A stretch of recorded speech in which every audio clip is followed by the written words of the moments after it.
जय हिंद my dear friends, welcome again India special. आज की इस वीडियो में हम NPCL RR site advertisement number HRM/02/2019 के प्लांट ऑपरेटर का क्वेश्चन सॉल्व करने वाले हैं, जिसका एग्ज़ाम 30 अप्रैल 2023 को कराया गया था।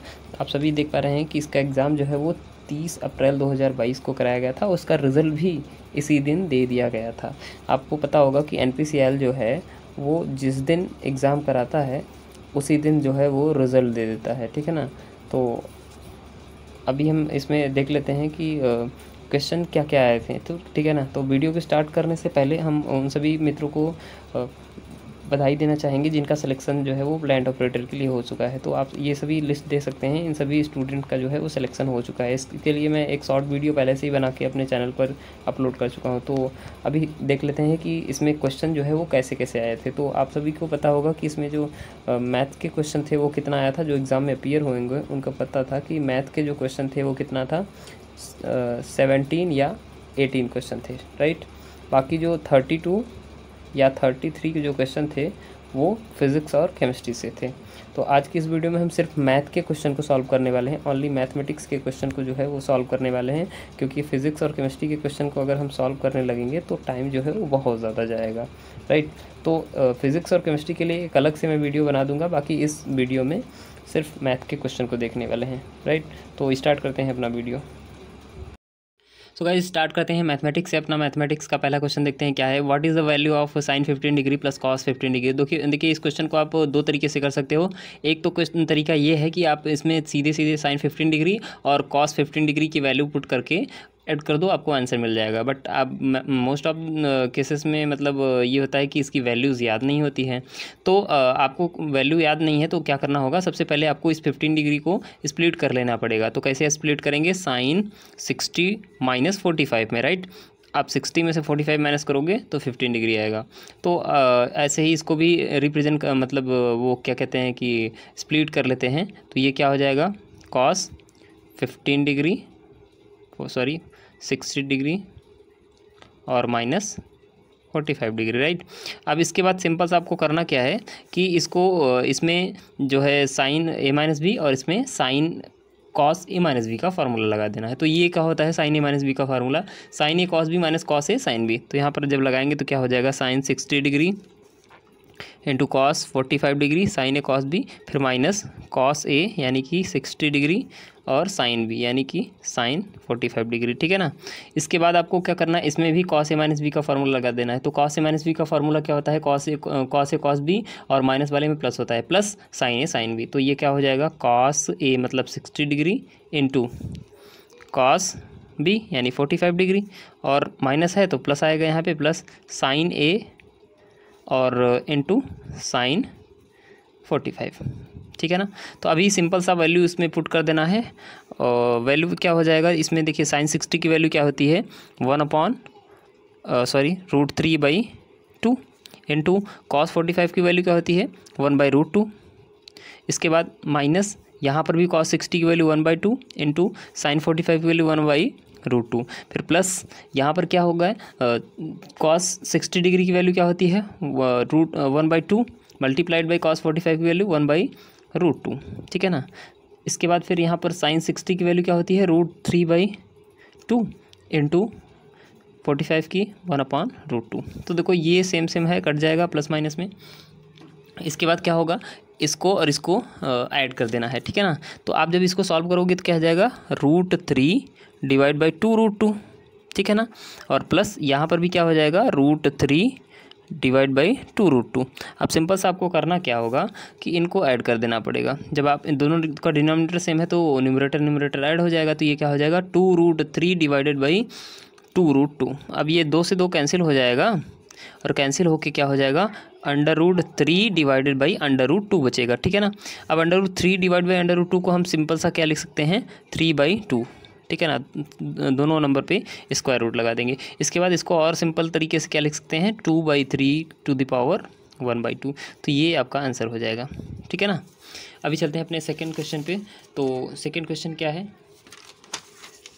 सेकंड क्वेश्चन आपका प्रोबेबिलिटी से है। तो सेकंड क्वेश्चन क्या बोला जा रहा है, from a deck of 52 cards one card is drawn at random, what is the probability of getting a card is not ace card. तो देखो यहाँ पर क्या बोला जा रहा है कि ताश के 52 पत्ते में से एक कार्ड को रैंडमली निकाला जाता है।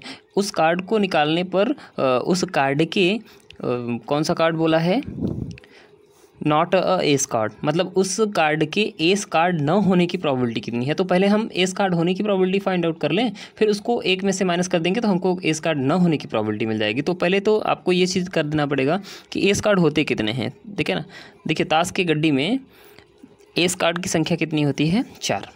टोटल एस कार्ड कितने होते हैं, 4, ठीक है ना। और टोटल कार्ड तो आपको पता ही है 52 दिया है। तो पहले प्रोबेबिलिटी ऑफ एस कार्ड निकाल लीजिए, PA, ठीक है। तो क्या है, पॉसिबल आउटकम होता है formula, possible outcome upon total outcome. Possible क्या है 4, टोटल क्या है 52। आप इसको सॉल्व करोगे क्या आ जाएगा 1/13, ठीक है ना। तो प्रोबेबिलिटी ऑफ एस कार्ड कितना आ गया 1/13। तो probability of not ace card कितना हो जाएगा, PA bar equal to 1 - PA, यानी कि 1 - PA की वैल्यू क्या है 1/13। तो सॉल्व करोगे क्या आ जाएगा 12/13। तो इसका आंसर क्या हो जाएगा 12/13, मतलब एस कार्ड न होने की प्रोबेबिलिटी कितनी हो जाएगी 12/13। चलते हैं अपने तीसरे क्वेश्चन पे। तो तीसरा क्वेश्चन क्या बताया जा रहा है, what is the maximum value of m if the number n equal to 90 × 42 × 324 × 55 is divisible by 3 m। तो इस टाइप के क्वेश्चन को सॉल्व करने के लिए सबसे पहले ना हमको करना क्या होगा, देखो 3 समथिंग बना है ना, तो आपको इन सभी नंबर को ना 3 मल्टीप्लाई बाई समथिंग के फॉर्म में बना लेना पड़ेगा। तो आप कैसे बनाओगे, सबसे पहले क्या करोगे, आप देखो नंबर को कैसे, n को क्या लिख सकते हो, 90 को क्या लिख सकते हो आप 9 × 10 लिख सकते हो, 42 को क्या लिख सकते हो आप 3 × 14 लिख सकते हो, ठीक है। और 324 को क्या लिख सकते हो 81 × 4 लिख सकते हो आप, ठीक है ना। और 55 को आप 3 के या 9 के मल्टीपल में कुछ भी नहीं लिख सकते, ये ऐसे ही रहेगा, ठीक है। तो आप देखो इस 9 को क्या लिख सकते हो 3 × 10, और इधर को आप कुछ नहीं कह सकते, इसको ऐसे ही लिखिए × 14 × 81 को क्या लिख सकते हो 3 की वैल्यू क्या होती है 81 होती है, ×4 × 55। अब इसके बाद आपको करना क्या होगा, देखो इसमें कितने 3 आ रहे हैं, तो यहाँ पर 2, यहाँ पर 1 और यहाँ पर 4, तो कितना हो जाएगा 3⁷, और बचा क्या है आपके पास, मल्टीप्लाई यहाँ लगा दीजिए 10 × 14 × 4 × 55। तो m की जो मैक्सिमम वैल्यू है वो क्या हो जाएगी 7, ये आपका आंसर हो जाएगा, ठीक है। चलते हैं अपने चौथे क्वेश्चन पे। तो चौथा क्वेश्चन क्या बताया जा रहा है, ये आपका हाइट एंड डिस्टेंस से है, ठीक है। तो ये भी ट्रिग्नोमेट्री का पार्ट ही है। तो अभी इसमें देख लेते हैं क्या बताया जा रहा है। From the top of the pole the angle of elevation of point which is 30 metre away from the foot of the pole is 30 degree, what is the height of pole. देखो यहाँ पर क्या बोला जा रहा है कि एक पोल है आपके पास, ठीक है ना। इस पोल का जो हाइट है वो नहीं पता है, वही पता करना है आपको। और ये बोला गया है कि इस पोल के टॉप से इस पोल के फुट से 30 मीटर दूर पर एक कोई पॉइंट है, ठीक है ना। मान लीजिए पॉइंट क्या है, ये है, ये कितने डिस्टेंस पे है 30 मीटर डिस्टेंस पे, राइट। अब इसके बाद क्या बोला जा रहा है कि इस पॉइंट और इस पॉइंट का जो एंगल ऑफ एलिवेशन है, मतलब उस पोल के टॉप का जो एंगल ऑफ एलिवेशन है वो कितना है 30 डिग्री है, ठीक है। तो आपको सिंपल सा पता है कि इसमें कौन सा फार्मूला लगाएंगे, tan θ इक्वल टू क्या होता है, sorry tan 30 degree equal to यहाँ पर एंगल जो भी दिया रहेगा वही लिखेंगे। tan 30 डिग्री इक्वल टू क्या होता है परपेंडिकुलर अपॉन बेस। परपेंडिकुलर क्या है आपका h है और बेस आपका क्या है 30 है, ठीक है। अब tan 30 की वैल्यू आपको पता है क्या होता है 1/√3 इक्वल टू h/30। तो आप इसको इधर से मल्टीप्लाई कर दोगे तो क्या आ जाएगा h equal to 30 divide by √3। आपको आंसर अगर ये दिया होगा तो ठीक, नहीं तो यहाँ पर आप रैशनलाइज कर सकते हैं, आपके पास एक ऑप्शन है कि रैशनलाइज कर दें आप, ठीक है। तो यहाँ पर क्या मिल जाएगा h equal to 30√3 divide by √3 into √3 क्या हो जाएगा 3 हो जाएगा। इसको काट दोगे तो ये 10 बार में चला जाएगा, यानी कि h की वैल्यू क्या है 10√3 हो जाएगा। सो देखिए गाइस, इसमें क्या है ना कि इस क्वेश्चन का जो न्यूमेरिकल वैल्यू है वो एग्जैक्टली हमको याद नहीं है, और ठीक है ना। तो फिर ये जो भी होगा उसके अकॉर्डिंग बाकी सारी प्रोसेस यहीं रहेगा, जो भी होगा उसके अकॉर्डिंग आपका आंसर आ जाएगा, ठीक है, आप देख लेना। इसके बाद अभी अगले क्वेश्चन पे चलते हैं, क्वेश्चन नंबर 5 पे। तो क्वेश्चन नंबर 5 क्या है, how many 4 digit different number can be formed by using number 0 1 2 3 4, ठीक है ना। तो 0 1 2 3 4 को यूज़ करके आप 4 डिजिट के कुल कितने डिफरेंट नंबर बना सकते हो। तो इसके लिए सबसे पहले आपको क्या करना पड़ेगा, 4 ठो बॉक्स बना लेना पड़ेगा, ठीक है। अभी देखो कि 4 डिजिट का नंबर होगा, इसमें देखो अब पहले यहाँ के लिए कितने ऑप्शन हैं।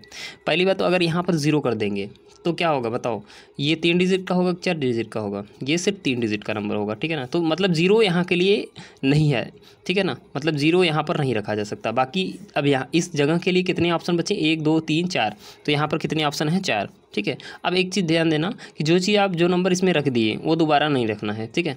तो आपने यहाँ पर सपोज दैट हमने 2 रख दिया, ठीक है ना, 2 रख दिया, तो अभी इस जगह के लिए कितने ऑप्शन बचे हैं, अगर इसको 2 रख दिया हमने तो 1 2 3 4 यही बचे हैं, तो यहाँ के लिए भी 4 ऑप्शन। अब सपोज दैट हमने 3 यहाँ पर रख दिया, ठीक है ना, तो 2 3 हम पहले ही रख चुके हैं, तो आप यहाँ के लिए कितने ऑप्शन बचे, 1 2 3, तो यहाँ के लिए 3 ऑप्शन। ऐसे ही मान लीजिए 4 रख दिए, तो यहाँ के लिए सिर्फ कितने ऑप्शन बचे, 2। तो आप सबका मल्टीप्लाई कर दीजिए, 4 multiplied by 4 multiplied by 3 multiplied by 2, तो क्या हो जाएगा, 4 4 जा 16 मल्टीप्लाई बाई 3 2 जा 6, ये क्या हो जाएगा 96 आ जाएगा। आप इसमें मल्टीप्लाई कर देंगे तो 96 आएगा, 6 6 जा 36, 3 कैरी 6 1 जा 6 9, ठीक है ना। तो ये आपका आंसर हो जाएगा, ठीक है। अभी अगला क्वेश्चन देखते हैं क्या है। अगले क्वेश्चन में बोला जा रहा है, if a triangle is right angle at angle C then what is the value of cos A cos B minus sine A sine B. देखो ये अभी फार्मूला हमने बताया, cos A cos B minus sine A sine B, ये किसका formula होता है, cos A plus B का फार्मूला होता है, ठीक है ना। तो अभी थोड़ा सा इसको सॉल्व कर लेते हैं। देखो यहाँ पर बोला जा रहा है कि ये राइट एंगल ट्रायंगल है, ठीक है, ये राइट एंगल है किस पर, सी पर, ये बाकी ए भी आप किसी को भी कर सकते हो, कोई दिक्कत नहीं है। अब यहाँ पर कुछ चीज़ें गिवन है, एंगल ए इक्वल टू, देखो क्या दिया है, tan ए इक्वल टू दिया है √3, ठीक है ना। अब अगर tan अगर यहाँ से ए की वैल्यू अगर निकालना चाहें हम तो क्या आ जाएगा, तो सबसे पहले यहाँ से ना क्या करते हैं, देखो आपको पता है ट्रायंगल में ए प्लस बी और प्लस सी इक्वल टू कितना होता है 180 डिग्री, ठीक है ना। इसकी ज़रूरत ही नहीं पड़ेगी, इसकी ज़रूरत मतलब तब पड़ेगी जब आप इसको उस मेथड से डिवाइड बाय 1 करके साइड्स निकाल कर आप लगाओगे, तब इसकी ज़रूरत पड़ेगी। बाकी अभी जो हम मेथड बताने जा रहे हैं उसमें इसकी ज़रूरत नहीं पड़ेगी, ठीक है, सीधे सीधे हो जाएगा। तो क्वेश्चन को करने के बहुत सारे तरीके हैं, आपको जो अच्छा लगे वो अप्लाई करो। तो यहाँ पर अगर हम ए प्लस बी की वैल्यू निकालें तो देखो क्या आ जाएगा, ए प्लस बी की वैल्यू आ जाएगा 180 माइनस सी, और सी की वैल्यू ऑलरेडी वो गिवन है, वो क्या है 90 डिग्री। तो 180 में से 90 माइनस करेंगे तो 90 आ जाएगा, मतलब हमको ए प्लस बी की वैल्यू क्या मिल गई, 90 मिल गई। अब हमको देखो ये चीज़ पता है, ये पूरा क्या है, ये cos A minus B, cos A cos B minus sine A sine B, ये कॉस ए प्लस बी का फॉर्मूला है, यानी कि हम उसको क्या लिख सकते हैं, कॉस ए प्लस बी लिख सकते हैं। इस पूरी चीज़ को हम कॉस ए प्लस बी लिख सकते हैं, इस पूरी चीज़ को हम कॉस ए प्लस बी लिख सकते हैं। तो अभी देखो क्या हो जाएगा, कॉस ए प्लस बी की वैल्यू क्या हो जाएगी, यहाँ पर कॉस ए प्लस बी की वैल्यू हम क्या निकाल चुके हैं, 90 डिग्री निकाल चुके हैं, और कॉस 90 की वैल्यू क्या होती है 0, तो इसका आंसर क्या हो जाएगा 0। तो आप उस मेथड से भी करोगे तो उससे भी आंसर यही आएगा, ठीक है ना। तो आपको तो तभी 7th नंबर क्वेश्चन देख लेते हैं क्या बताया जा रहा है इसमें, find the sum of 16 term of AP 10 6 2, ठीक है ना। तो इस AP के 16 टर्म का सम फाइंड करना है। तो आपको पहले जो चीज़ें दिया गया है उसको हम लिख लेते हैं, क्या दिया गया है, A इक्वल टू 10 है, D इक्वल टू क्या आ जाएगा -4 आ जाएगा। जब आप 6 में से 10 को माइनस करोगे या 2 में से 6 को माइनस करोगे तो क्या आएगा, -4 आएगा। तो आपको पता है कि SN equal to sum of n term of AP क्या होता है, n/2 ब्रैकेट में 2A plus n-1 into D, ठीक है ना। तो आप इस फार्मूले में जब अप्लाई करोगे तो क्या आ जाएगा, n की वैल्यू कितनी है 16 डिवाइड बाई 2 ब्रैकेट में 2a मतलब 10 और प्लस n-1 यानी कि 16 -1 इंटू डी की वैल्यू कितनी है -4 है। तो आप इसको सिंपल सा सॉल्व करोगे तो कितना हो जाएगा, ये कट के क्या आ जाएगा 8 आ जाएगा, और अंदर क्या हो जाएगा 20 हो जाएगा, और इधर से क्या हो जाएगा, ये देखो प्लस माइनस माइनस होगा, इधर से इसमें से एक माइनस करोगे 15 आ जाएगा, 15 को मल्टीप्लाई 4 में करोगे कितना आ जाएगा 60 आ जाएगा। तो आप इसको सॉल्व करोगे क्या आ जाएगा 8 मल्टीप्लाइड बाई -40, इसके बाद इन दोनों का आपस में मल्टीप्लाई कर दोगे कितना आ जाएगा 8 चौक 32, 320 और माइनस लगा दीजिए यहाँ पर, मतलब S16 की वैल्यू कितनी हो जाएगी 332, तो ये इसका आंसर हो जाएगा। ठीक है, अभी चलते हैं क्वेश्चन नंबर 8 पे। तो क्वेश्चन नंबर 8 क्या है, ये स्ट्रेट लाइन का है। तो इसमें क्या बोला जा रहा है, what is the slope of line B X plus A Y plus 5 equal to 0। तो देखिए यहाँ पर भी थोड़ा कन्फ्यूज़न है कि ये जो न्यूमेरिकल वैल्यू, बाकी ये दोनों तो सेम है, बाकी यहाँ का थोड़ा सा मतलब समझ में नहीं आ रहा है कि क्या था क्या नहीं था। वो काफ़ी लोगों से पूछे हैं, जितने भी स्टूडेंट एग्ज़ाम देने गए थे, तो उनमें से 1-2 लोगों से बात हुई, तो वो लोग कन्फर्म नहीं कर पाए कि यहाँ पर क्या था। तो अभी के लिए हम मान लेते हैं यहाँ पर 5 है, ठीक है ना। तो इसको सॉल्व करते हैं तो क्या आ जाएगा, इसके लिए 2 फार्मूला होता है, एकदम सीधा सीधा फार्मूला। एक तो आप इसको standard y equal to mx और प्लस c के फॉर्म में कन्वर्ट करके भी कर सकते हैं, इससे कंपेयर करके, बट इसको नहीं लगाएंगे, इसके लिए थोड़ा टाइम लग जाएगा। तो सीधे सीधे फार्मूला होता है m equal to minus coefficient of x minus b by coefficient of y। तो कोफिशिएंट ऑफ x क्या है, b है, और कोफिशिएंट ऑफ y क्या है, a है। तो इसका आंसर ये हो जाएगा। ठीक है, अभी चलते हैं क्वेश्चन नंबर 9 पे। तो देखो क्वेश्चन नंबर 9 भी क्या है, ये भी आपका प्रोबेबिलिटी से है। तो प्रोबेबिलिटी और ट्रिग्नोमेट्री से बहुत ज़्यादा क्वेश्चन आया है। तो अभी देखते हैं इसमें क्या बोला जा रहा है, a fair dice thrown once, what is the probability of getting number less than 4। तो यहाँ पर भी थोड़ा कन्फ्यूजन है, वो नंबर लेस देन 4 था कि नंबर ग्रेटर देन 4 था। तो अभी के लिए मान के चलते हैं कि नंबर लेस देन क्या था, 4 था। तो इसका सोल्यूशन कैसे हो जाएगा, देखो यहाँ पर जब भी एक डाइस को फेंका जाता है तो आपके पास जो पॉसिबल आउटकम है कितना होता है, 1 होता है, 2, 3, 4, 5, 6, यही नंबर आ सकता है। तो अब देखो यहाँ पर क्या बोला जा रहा है, नंबर लेस देन 4, मतलब 4 से छोटी नंबर आने की प्रोबेबिलिटी कितनी है, वो सिर्फ इतना होगा। 4 से छोटा कितना है, 1, 2, 3 ही है ना। तो अभी पॉसिबल आउटकम कितना हो जाएगा, 3, और टोटल आउटकम क्या है, 6, ये पूरा टोटल। तो आपका जो फाइनल आंसर हो जाएगा वो क्या हो जाएगा, probability of event equal to possible 3, total 6, यानी कि 3 1 जा 3, 3 2 जा 6, यानी कि 1/2, ये आपका आंसर हो जाएगा। ठीक है, चलते हैं अपने 10वें नंबर क्वेश्चन पे। तो 10th नंबर क्वेश्चन क्या बोला जा रहा है, देखो ये इंटीग्रेशन का बहुत सिंपल सा क्वेश्चन था। यहाँ पर क्या बोला गया था, साइन एक्स को इंटीग्रेट करना था एक्स के रिस्पेक्ट में। तो आपको पता है साइन एक्स का इंटीग्रेशन क्या होता है, माइनस कॉस एक्स और प्लस सी, ये सिंपल सा हो जाएगा इसका आंसर। ठीक है ना। क्वेश्चन नंबर 11 पे चलते हैं, क्या बताया जा रहा है इसमें भी, ये भी स्ट्रेट लाइन का क्वेश्चन है। क्या बोला जा रहा है, equation of line passing through 2, 6 whose slope 2 unit is, मतलब कि उस इक्वेशन का लाइन फाइंड, मतलब उस लाइन का इक्वेशन फाइंड करना है जो 2 और 6 से पास करता हो और उसका स्लोप क्या हो, 2 यूनिट का हो। ठीक है ना, यानी m की वैल्यू वो 2 दिया है, और जो पॉइंट है x1 y1 वो क्या दिया है, 2, 6। ठीक है, तो अभी आपको पता है फार्मूला, एक पॉइंट से पास करने वाले लाइन का equation y minus y1 equal to m x minus x1। तो y माइनस y1 की वैल्यू क्या है, 6 है, इक्वल टू m की वैल्यू 2, ब्रैकेट में x माइनस x1, मतलब x माइनस x1 की वैल्यू क्या है, ये 2। ठीक है ना, तो अभी सॉल्व कर लेंगे तो y minus 6 equal to 2x minus 4 हो जाएगा। इसको इन सबको उधर लेकर आओ तो 2x माइनस वाई और माइनस 4 और प्लस 6 इक्वल टू 0 हो जाएगा। इसके बाद इसको और आगे सॉल्व कर लोगे तो 2x माइनस वाई और प्लस 2 इक्वल टू 0 आ जाएगा। तो ये इसका क्वेश्चन हो जाएगा, इसका आंसर हो जाएगा। इसके बाद अगला क्वेश्चन पे चलते हैं, क्वेश्चन नंबर 12। देखिए क्वेश्चन नंबर 12 क्या बोला जा रहा है, ये क्वाड्रेटिक इक्वेशन है। What is the possible value of k if roots of 4x² plus x plus k equal to 0 are reciprocal to each other. मतलब कि इस क्वाड्रेटिक इक्वेशन में के की वैल्यू फाइंड करना है जब इसका जो रूट है, यानी इसके जो जीरोस हैं वो क्या हैं, एक दूसरे के रेसिप्रोकल हैं। मतलब अगर हम एक जीरो को अल्फ़ा मानते हैं तो दूसरा क्या हो जाएगा, 1/α हो जाएगा। ठीक है ना, ये अगर हम इसके एक जीरो को अल्फ़ा लेट करते हैं तो दूसरा क्या हो जाएगा, 1/α। तो आपको पता है कि product of root alpha into 1/α क्या हो जाएगा, प्रोडक्ट ऑफ रूट क्या होता है, c/a। c की वैल्यू क्या है, k बाई a की वैल्यू क्या है, 4 है। तो यहाँ पर इससे ये कट जाएगा, तो यहाँ पर भी क्या आ जाएगा, k की वैल्यू 4 आ जाएगा। तो ये सिंपल सा आंसर हो जाएगा। तो ये क्वेश्चन कुछ ऐसा ही था। अब इसमें न्यूमेरिकल वैल्यू जो जैसे मान लीजिए यहाँ पर 3 करोगे तो k की वैल्यू 3 आ जाएगी। यहाँ पर जो भी रहेगा उसके अकॉर्डिंग ये आंसर आएगा। ठीक है, तो अभी ये इसका आंसर हो जाएगा। अभी चलते हैं क्वेश्चन नंबर 13 पे। तो 13 नंबर क्वेश्चन क्या बोला जा रहा है, देखो यहाँ पर भी ये थोड़ा सा कन्फ्यूज़न है कि ये किस चीज़ का था, बट ये एक एल्जेब्रिकल फंक्शन का जो भी था वो सिंपल एल्जेब्रिकल फंक्शन था, उसका डिफ्रेंसिएशन करना था। तो अभी ऐसे है, तो इसका क्या हो जाएगा, इसको सबसे पहले क्या करोगे, dy/dx x के पावर -2 कर दोगे। तो यहाँ पर x के पावर n का फार्मूला लगा दोगे तो -2x के पावर -3 हो जाएगा, यानी कि -2/x³ हो जाएगा। ये इसका आंसर हो जाएगा। ठीक है, अभी क्वेश्चन नंबर 14। तो क्वेश्चन नंबर 14 क्या बताया जा रहा है, if tan theta plus cot theta equal to 2 then what is the value of theta. तो यहाँ पर भी देखो ये ट्रिग्नोमेट्री का फिर से क्वेश्चन आ गया। तो यहाँ पर क्या दिया गया है, tan theta plus cot theta equal to 2, ठीक है ना।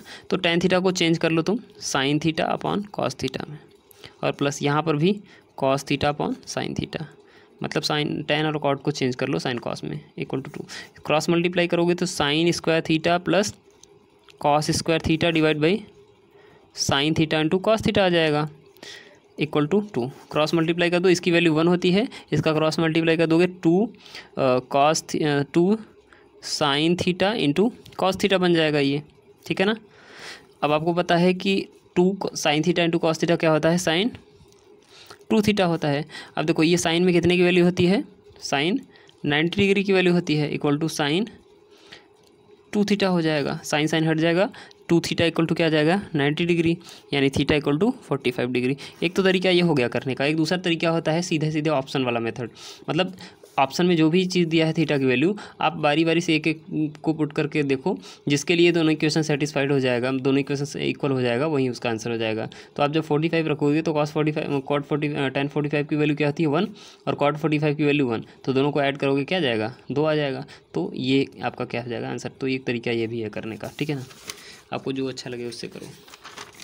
इसके बाद क्वेश्चन नंबर 15 क्या बोला जा रहा है, when 2 dice thrown simultaneously what is the probability of getting at least 6। देखिए यहाँ पर 2 डाइस को साथ में फेंका जा रहा है, और देखो 2 डाइस को साथ में फेंका जाए या एक डाइस को 2 बार फेंका जाए तो टोटल आउटकम कितना हो जाएगा, 6 के पावर, ये टोटल आउटकम क्या हो जाएगा, 6 के पावर 2 हो जाएगा। जितनी बार फेंका जाएगा, अगर एक बार फेंका जाएगा तो 6 के पावर 1 हो जाएगा, 2 बार फेंका जाएगा तो 6 के पावर 2, ऐसे 3 बार फेंका जाएगा तो 6 के पावर 3, अगर n बार फेंका जाएगा तो 6 के पावर n हो जाएगा।